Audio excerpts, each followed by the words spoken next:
I mean, we talk about it for the past 3-4 weeks now. I mean, this team is just so good. It's so fun to watch.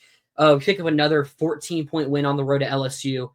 An LSU team that I wouldn't classify as hot, but they were kind of simmering going into that game, picking up back-to-back wins. I mean, getting that crazy win over Oklahoma, and then getting a 14-point win over South Carolina. Like, not crazy good wins, but, I mean, any win in the SEC is a good win. Mm-hmm. And you win back-to-back, including a nice double-digit win. I mean, that's a team that they gave us some problems. I mean, early on, the Gators, it looked like it was going to be a blowout like how the Oklahoma game was. Mm-hmm. But then LSU goes on like a 22-2 run in like the final 7 minutes to end the half.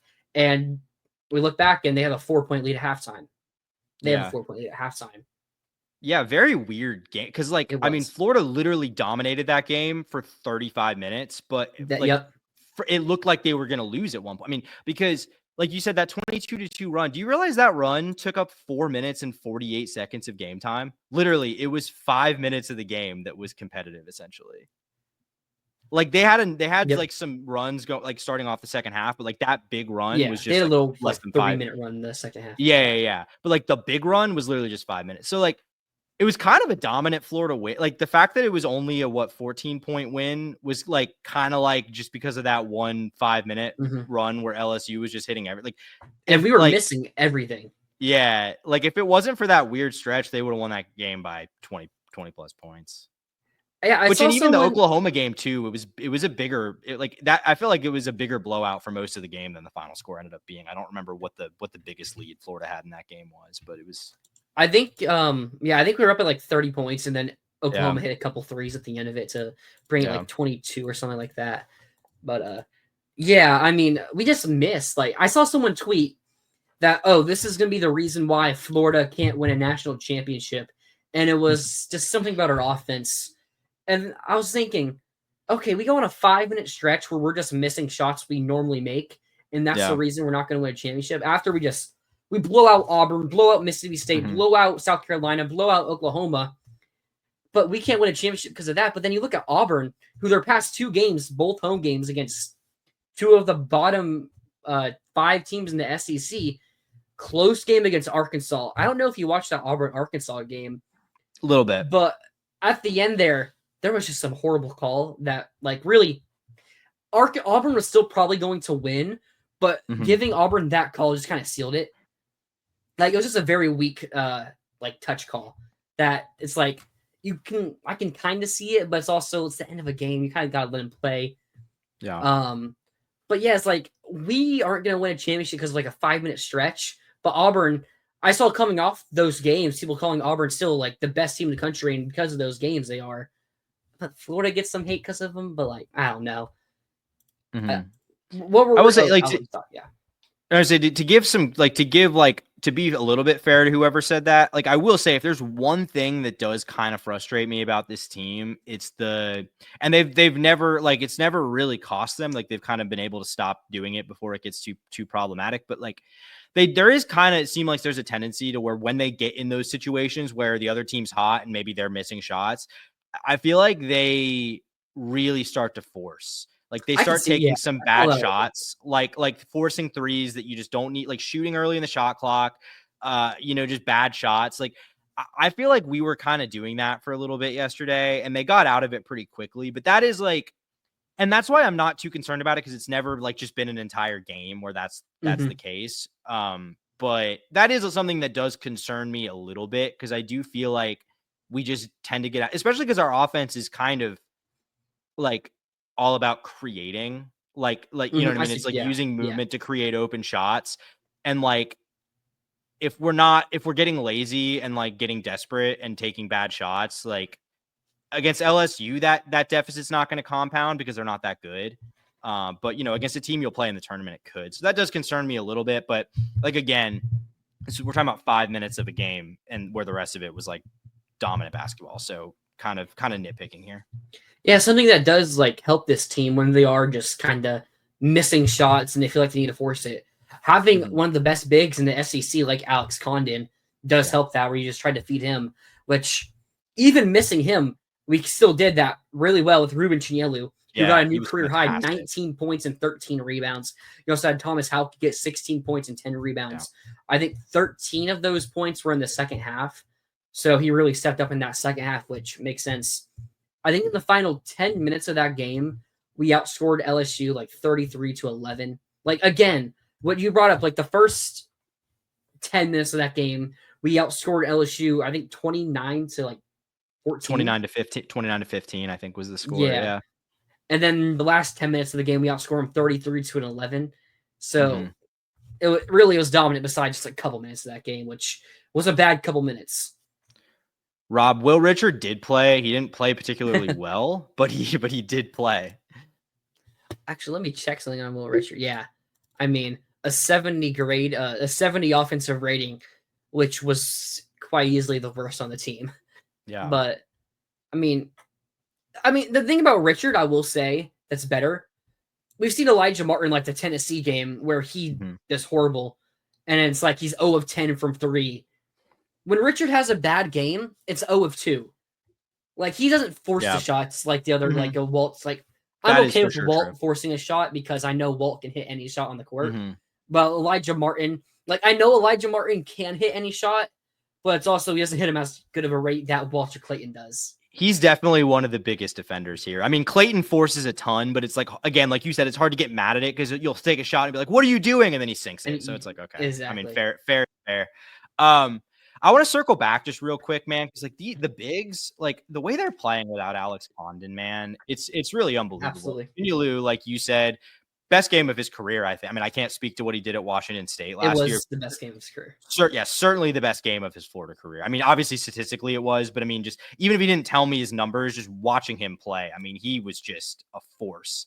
And Hauck, man, like Hauck is just like, I don't know how even to say, like, it's just pure effort. Like it is. He's like 6'9", and he might as well be 7 foot because that's how he plays. Like that's how aggressive he is on the boards, like going up over guys who are bigger than him to get rebounds because he just wants it more.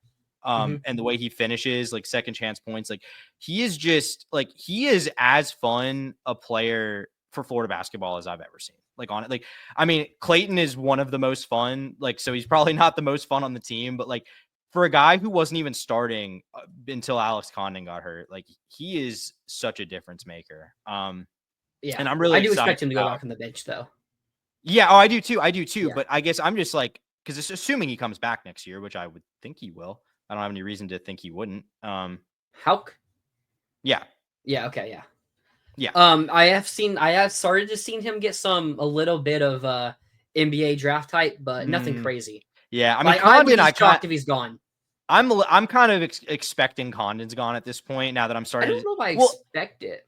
It may be expected. It's not. I should say like mentally preparing myself. Okay, yeah, prepared. That's better. Yeah, because like if he's starting to get some first round hype, and like if Condon gets a first round grade, like honestly, he should go. Like I don't think he's gonna like become a lottery pick next year. So like probably. I mean, I've seen people say that with another year he could become a lottery pick. You think so? I mean, maybe. Yeah. I think another year of improving his shot, UF plus just dominating and getting better defensively. Like I've seen people talk about him coming a lottery pick in the NBA draft. We'll see. I'm not sure I buy that, but I hadn't seen that, so that's interesting. Okay. I did want to point out here, like when you look at 3-pointers, yeah, this was not Walt's best game. 2 of 8 from 3. Like no one else. I mean, Hauck 2 of 2 from 3. Amart 2 of 4. So that's not even bad. Then Richard 0 of 2. Aberdeen 0 of 2, and Klausar 1 of 4. I didn't really feel like Klausar went 1 of 4. That's interesting there. Yeah. So I'm pretty excited about Klausar, by the way. Like, yeah. I think he's like not like really going to play a big impact like in the tournament this year, but I think he could be a pretty good player next year. Yeah, for sure, he definitely could. To mention Walter Clayton now up to number 6 on Ken Palm's Player of the Year rankings. He's starting to get a lot of hype for first team All-American. Like if he just keeps continuing playing how he is, getting a lot of assists. He had 2 blocks and 2 steals as well 13 points, which I think he had that 13th point with like 15 minutes to go. And it's like kind of slows down, kind of helps the whole team go around. And like Clayton can score when he needs to score. That's how I'll put it. But let's focus on what we're really here to talk about. The Gators are on their path to a 1 seed now. Currently, I had the bracket team ranking. I don't know where it went, but team rankings currently gives the Gator, I think it was like a 66% chance to get a 1 seed above Alabama, which is in part because Alabama does have a tough schedule coming up. But man, we're really fighting towards that 1 seed. Currently, Bracket Matrix has us consensus 1 seed across all 87 brackets. You have Bama, who's right below us, of that 4th 1 seed in almost all. They're a 1.08 average. Well, obviously we're 1.0 as well as Duke and Auburn. Kind of sucks that Duke blew out Illinois last night because, well, resume-wise, it kind of still makes it look like Florida is right there at Duke. But now that Duke got that blowout win over Illinois, bracketologists now just kind of have another reason to keep Duke above us. And they're probably not going to lose until maybe they lose in the ACC tournament because they don't go fully. But Duke's a lock for a 1 seed at this point. Yeah. Really, there's 4 teams competing for that last 1 seed. Or last 2 1 seeds, sorry. Florida, Alabama, who are like the near consensus 2 last 1 seeds. And Alabama got a big win at Kentucky on Saturday. At home. I think it was at home. It was in Tuscaloosa, but yeah. Oh, it was in Tuscaloosa? Okay, my fault. Yeah. But then you also have Houston and Tennessee, and man, this is very close. Because you also had Houston last night. They got a big win against... Who was it they got a big win against? I completely forgot. Hold up, I had their schedule right here. They got a... Oh, wait, no, they didn't get a big... Oh, they didn't play Saturday. Okay, sorry. On last Saturday, they got a big win at Arizona. And then on Tuesday, they destroyed Arizona State. Tomorrow... Oh, wait, no. Wait, so you're talking about Houston? They played Iowa State. Yeah, they got a big win over Iowa State. And then they go to Texas Tech tomorrow. Yeah. It's like Florida's currently like consensus above them, but you get back-to-back top 10 wins and one on the road. I mean, Florida, I think we easily control our own destiny, but to a 1 seed. But man, Houston is right there, as well as Tennessee, as they got a big win at Texas A&M. Yeah. Now the thing is, Tennessee and Alabama, they still play each other. Tennessee goes to LSU on Tuesday. I mean, we just saw it's LSU. If they get hot, it could be a trap. Tennessee plays Alabama Saturday, a home game for them. Then they go to Ole Miss and host South Carolina. I mean, if you have Tennessee go 4-0, it's like they should also be a 1 seed. But then you also have Houston. If they go 4-0, they should also be a 1 seed. And then you have Florida. If we somehow go 4-0, we should also be a 1 seed. That's 3 spots. But then if you have Bama, I mean, let's say they go 3-1, beating Florida or Tennessee. I mean, 3-1 for Florida or Tennessee should also probably be 1 seeds. And 3-1 for Bama will, I think, be a 1 seed.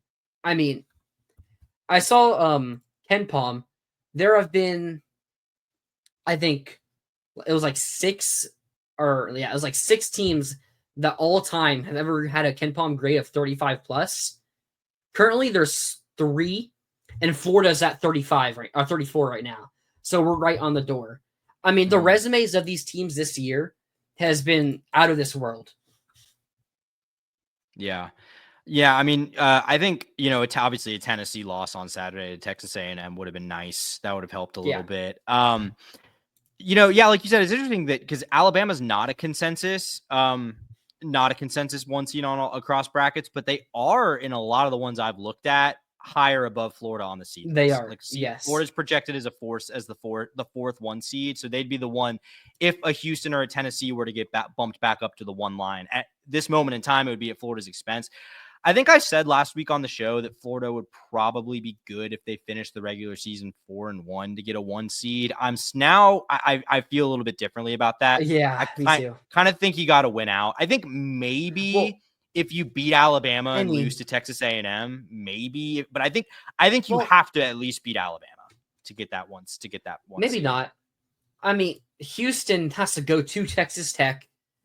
They go to Baylor and they play Kansas. Kansas is on a decline, but still, Kansas is talented. Yeah. So they could get a win. I mean, to answer Rob's question, yes. Houston still has 3 quad 1 games. We also have 4. Wait. Yeah, we have four at Georgia. Four quad one games to close it out. Yeah. So it's really, if we drop one and Houston and Tennessee and Alabama don't drop one, then we won't be a 1 seed. But I mean, you got to think Houston, Tennessee probably lose one of those games. If they each lose one, and Florida also only loses one, and Bama also only loses one, then I would figure things just kind of stay the same, depending on what that is. Yeah, like I think there's definitely a path to Florida getting a 1 seed if they slip up once in these 4 games. But like I would say that the only way Florida's feeling pretty good going into the SEC tournament is if it wins these next 4 games. That's a valid point because we won't know until we see it. That's kind of where we're at right now. Well, it's like, I mean, like what I'm just saying, I think that, like, I mean, yeah, I mean, if those teams just collapse and Florida loses a game, then we might know that they're fine going into the SEC tournament. But like, I think Florida's lack of, I mean, they'll have 4 more if they win out, 3 more even if they lose 1, so that'll help. Maybe LSU could become a quad 1 win if they can pull off a nice win here to close things out. But right now, Florida only has 5 quad 1 wins compared to 14 for Auburn, 8 I think for Alabama. So the non-conference schedule kind of hurting here in terms of margin for error down the stretch in terms of getting a 1 seed. But at the same time, like if you're 1 seed, if you're a 2 seed, like I think Florida at this point, I think they're functionally a lock for at least a 2 seed. So for sure. I mean, I'd be shocked if we weren't at least a 2 seed. Like even if we lost these last 4, like I don't know. I mean, I saw it. T3 Bracketology posted 1 through 6 all won, and 7 through 12 all lost. Mm-hmm. Like, there's a big gap right now between that 6th overall team, which he has as Houston, I think it was, and then that 7th through 12th, like 7 and below. There's a pretty big gap, like 2-game gap probably between those teams. Yeah. At this point, which it could become a 3-game gap or even more because, I mean, we play all quad 1 games to finish out the season. Mm-hmm. I'm going to say we do finish as a 1 seed. I think something that we need to harp on a bit or touch on, Alex Condon was a game-time decision in this game against LSU, and from what I've heard, it was very close. Like, he could have played if they needed him to play.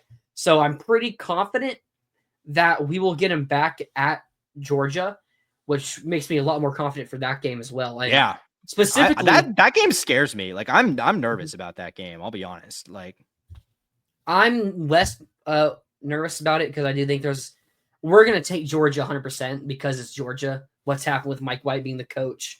Like that's just, we've seen it every year now where we come out for that game. We don't really come out slow in those games or what's the word I'm looking for? Like lousy bit. I don't know. We haven't really done that yet. Mm-hmm. And I don't really see a reason for us to start now, especially after Todd. Didn't he take Todd to overtime in one of these games? We did go to overtime last year at Georgia. That was the RJ Melendez game. Okay. Where Melendez just didn't miss. He went like 35 points or it was something crazy like that. So it took a Herculean effort from RJ Melendez to really send that game to OT. That was also the Micah Handlotton game where he went for like 23 and 17. Gotcha. So, kind of matched them a bit there, but they had a really good big man who went pretty good in that game again. But I'm not too worried because I just think our scoring is going to be there. And now you see Ruben Chinyelu step up as a scoring threat, as now you also bring back Alex Condon and Thomas Houck and Micah Handlotton off the bench. Plus you have Urban Clavijar. I just don't think Georgia has enough to do anything. I mean, Silas Demery and Asa Newell and Blue Kane a bit less in there, but those two, Demery and Newell, like they could have good games, but they're also not going to be on the court 40 minutes. Mm-hmm.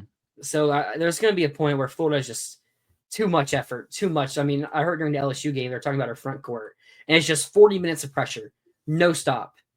And now you add our 4th big and maybe a 5th. I mean, we don't know about Sam Alexis when he'll be back. Really, the game Alex Condon coming back helps a lot is that Texas A&M game. Because Alex Condon, our best rebounder, and you go against the number 1 rebounding team in the country, number 1 offensive. I'm not sure their defensive rebounding numbers, but overall they're number 1, and offensively they're number 1. So you get Alex Condon back in that game. They have Henry Coleman and something Payne. I don't know his first name, but pretty good player there. I think getting Alex Condon, even without Condon, I know we can win that game. And like, I'm not saying I'm confident, but I would pick us to win that game. But you bring Condon, I'm very confident we win this game against Texas A&M. I think there's also a little bit of looking back to last year when we went to A&M. And you see like Walter Clayton, Alex Condon, Will Richard. They should have something to remember from that game. Some bad calls, and we end up losing that game by like 1 point. Again, we should have won. So I do think they're going to have a little bit of pressure on them to win that game. You also get College Game Day back at Florida for the first time since 2017, I think it was. 2017. Mm-hmm. So it's a really cool moment for the Gators there. Yeah. Yeah, I mean, I think kind of what you were saying, like, just it's going to be insane the front court depth this team has when Alex Condon gets back.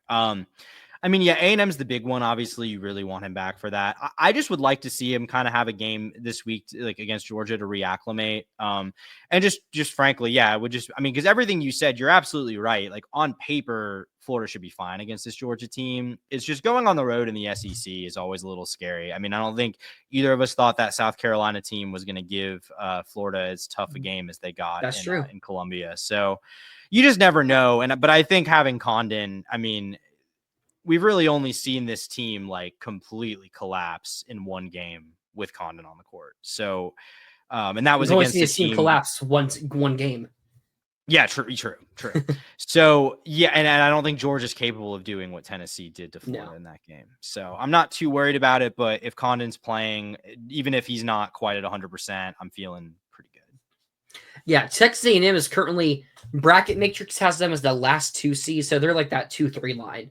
And it'll update more tomorrow because bracketologists usually do update on Mondays. Some update throughout this every day. But yeah, I mean, I told you everyone lost from 7 to 12. So they're not really going to move much because everyone around them also lost. Yeah. Some other cool news with Georgia. If you saw earlier today, Indiana got a pretty big win over Purdue. Indiana was a team lower on the bubble than Georgia. They're now probably going to be above them. So I'm hoping Georgia misses the tournament because it would be pretty funny to see Mike White miss a tournament in a year where they were up as like high as a 5 seed at one point. Yeah, I mean they're in pretty dire shape for making the tournament. I mean they need to like beat us. Like it's going to take something like that. Like I mean they're I haven't seen like any projection that currently has them in the field. At least the ones that I look at. So I mean yeah, bracket matrix says 17 brackets have them, but we know 17 of 80 something. 87, yeah, and those could be some ones that just haven't updated in a while. I had Georgia's schedule, but it just disappeared. Let me pull it up on KenPom. So they probably, what is their conference record? 4 wins in conference play. They probably need 7. They probably need to win 3 of Florida, at Texas, at South Carolina, and Vanderbilt. I mean that's doable. Like it is. But you also look the at problem is I don't think those wins outside of Florida are not going to. They probably need to be Florida. Well, yeah. Have you seen like the bubble is really bad this year? Yeah, the bubble sucks. So the bubble's horrifically bad. Yeah. So I mean, it's possible if they just win games, they can get there.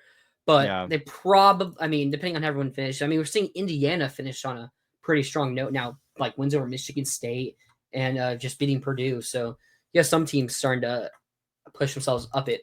Yeah. But they probably would need to beat us to make the tournament. And I mean, we just saw South Carolina get their first win in conference play, destroying Texas. And we don't know how good South Carolina is at home. So that's not an easy game at all.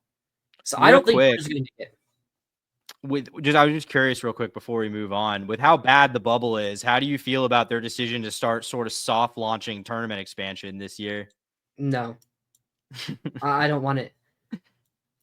Here's the thing. I love March Madness. I mean, we all do, I bet. But like, and it's like, oh, how can you hate adding more March Madness games? I also think you kind of just get to a point there's a bit much. I mean, look back at last year. Remember Virginia got in as one of the last 4 teams in, and they had that game against Colorado State. And I think they had like 15 points at the end of the first quarter. And they finished with like less than 40, or they had like 44 points to end the game. Like that, we just don't need more of that. Man, I forgot they really ended it on the most Tony Bennett note humanly possible. I forgot how he ended it with his masterpiece.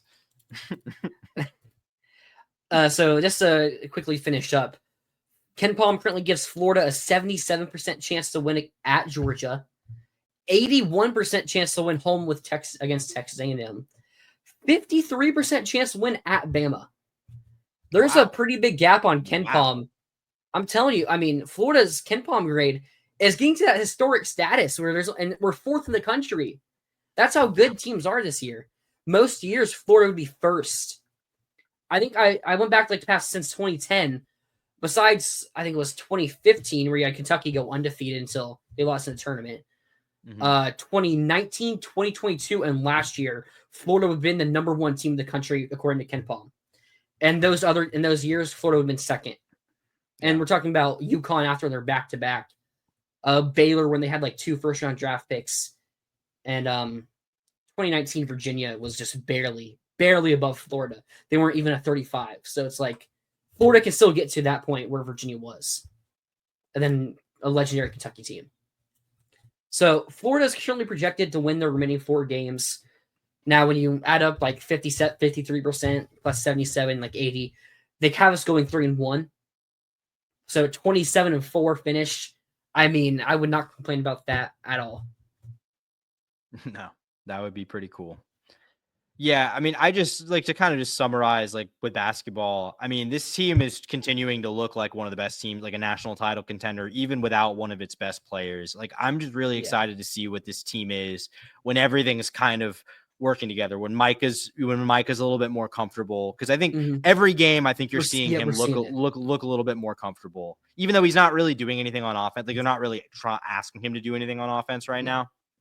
And then seeing Condon, hopefully Condon might need a couple games to kind of get back to 100%. But I think like this team, if everything can stay together and everyone can be healthy coming into that tournament, you're going to be hard pressed to find a team who can beat them.